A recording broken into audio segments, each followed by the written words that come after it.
Hi, I'm Gabby from GoNaturalEnglish.com, and today's English lesson might upset a lot of people. We're talking about 5 rules that native English speakers rarely follow and almost always break.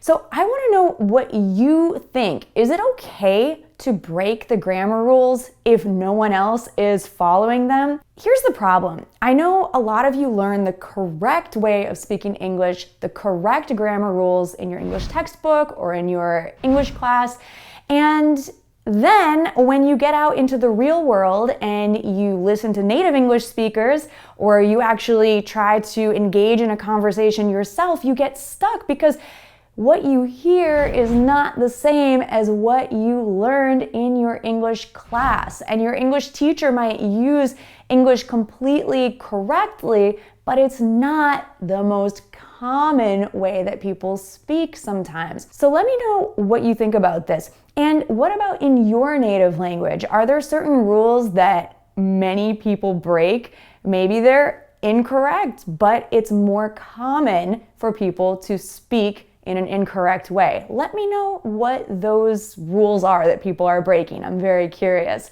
So I'm going to share 5 things that native speakers do that are actually incorrect, but they're more common in everyday spoken English. Am I suggesting that you speak this way? Not really, but I think it's important that you do understand when native speakers speak differently than they do in your textbook. So here we go. Let's jump into number 1, who versus whom. Basically, who is replacing a subject like he or she, and whom replaces an object. When you're in doubt, ask yourself, can I replace the word who with he or she? If yes, then who is correct. If you can replace whom with him or her, then you are correct. The problem is most native English speakers no longer use whom whatsoever. We just find it too complicated to use correctly, and so we've stopped using it, except in very formal or academic situations, or when someone really wants to show off that they have really great grammar. So the correct usage would be a sentence like this: whom should I ask? But a lot of native English speakers would simply say, who should I ask? When you go to speak English with a native speaker, just be aware that we use who for both. We really no longer use whom. Now this is strange, but we often mix up plural and singular, especially when we use the subject placeholder there. For example, there is or there are. Now you know that the next word that comes after is or are should match with that verb, either singular for is or plural for are. For example, the correct way to use this would be making a sentence like, there are some problems in this report, or there are some problems with our grammar, because problems is plural. We use the plural form of the verb to be, which is are. But many native speakers commonly say is. There's or there is a lot of problems, or many problems, or just problems, it's already plural, with the report. There's problems with our grammar. Yes, there are. So why do we do this? Because there are is more difficult to pronounce, especially when we're making a contraction. There're. That is tricky. There're. Try to say it. It's a lot more difficult than saying theirs. And so when we're speaking, we often want to naturally gravitate or use the easiest sound to produce. So is it correct? No. But is it common? Yes. Next, past perfect tense, or actually not using past perfect tense. This is one of those more advanced, complex tenses that English learners ask me about a lot Probably because you don't hear it used very often by native speakers, so it can be confusing and unclear about when to actually use it. Your English textbook tells you to use it when there is an action or event that happened in the past before another action or event in the past, especially if there's some change that happened there. So a correct way to use the past perfect would be in a sentence like, before I went, past tense, simple past tense, to New York City, I had thought, past perfect, that it was very dangerous. Okay, so something changed there. You know from that sentence that now I don't think that New York City is dangerous because when I went there, I saw that it wasn't. Now, a lot of native English speakers wouldn't bother with the past perfect tense, even though it is the most correct in this situation. They would simply say more commonly, before I went to New York City, I thought it was dangerous. And honestly, this carries the same meaning. So many times, just to make our speaking easier and less complex, we don't use the past perfect anymore unless it's really, really necessary to show some difference between something that happened further in the past before another past action. So using the past perfect is getting rarer and rarer. Was instead of were. I'm sure you've learned the conditional tense where you might say something like, if I were you, I wouldn't do that. Now that's correct. That would be a correct usage of if I were you. However, you're going to hear a lot of native English speakers saying, if I was you.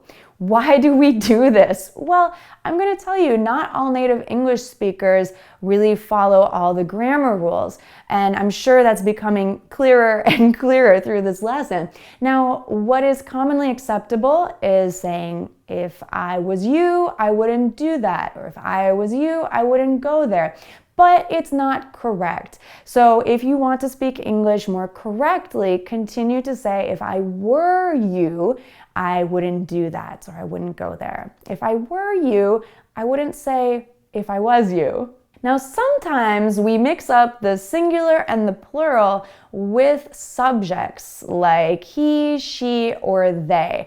Let me explain. We do this because sometimes we don't know if a subject is a he or a she. And so because in English we don't have a singular neuter pronoun like you might in other languages. I mean, we do have it, but it doesn't refer to people ever. So since we don't have a human pronoun for the singular neuter or non-gendered pronoun, we often use they. But the problem is they is plural. So for example, it would be correct to say, I met someone yesterday. We don't know if the someone is he or she. So I met someone yesterday and he or she is from Brazil, for example. Someone doesn't carry a gender. So if I was speaking and I didn't want to say he or she, I would simply say they. I met someone and they were from Brazil. So this could be a little bit confusing because you might wonder, well, they, are we talking about one person, someone, or more than one person, 2, 3, 4, 5, plural people with they? Well, we just have to listen for the context because if you heard the word someone first, you know that it's one person. So this is really common when we just don't know the gender or we don't want to say the gender for some reason. Bonus! I have one more to share with you because native English speakers make plenty of mistakes, don't we? So you might have learned in your English class that you should never end a sentence or a question with a preposition. It is considered bad practice. However, I think this is changing quickly. I rarely see native English speakers end a sentence without a preposition. It's even hard for me to think of examples where a question would not end with a preposition because it's so common in spoken English nowadays. For example, I would like to ask you what you're thinking. Can you add any other common grammar mistakes that native speakers often make? Of what other common grammar mistakes can you think? That sounds so awkward to me. Native speakers would often ask, what other grammar mistakes can you come up with. Okay, so this is super common, and I don't think that it's such a huge mistake to end a sentence or a question with a preposition, but it's just considered better style to not end a question or a sentence with a preposition if you can help it. But I think this is changing. What do you think? Have you noticed any of these mistakes? Do you think that it's okay to use the more common way of speaking, or is it better to always follow the correct grammar rules? Let me know in the comments what you think, and if you can add any other common grammar mistakes that are almost becoming more correct because they're used more often. It's a really interesting topic. So thanks so much for watching. I can't wait to see your comments. Make sure to subscribe if you enjoyed this one, and I'll see you again in another lesson soon. Bye for now.